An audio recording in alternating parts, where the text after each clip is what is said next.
Welcome to a MainelyDIY.com video. Okay, so we got done sharpening our paper punch, and I have all these leftover pieces. So what am I going to do with them? I'm just going to crunch them up in a ball, and I have a reason for doing this. I'm just kind of, like I say, just crunching up my leftover materials. And then I have a Cricut cutter with a dull blade. And so I am going to show you how to sharpen one of those blades.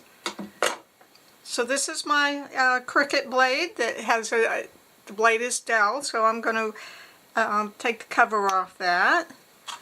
And then I'm just going to take my blade and I'm going to poke it down in my aluminum foil ball. And I'm just going to kind of randomly poke it. Poke it quite a few times. Just be careful you don't poke yourself. But this is a great use for something that you might trash too soon, because it's good for a while.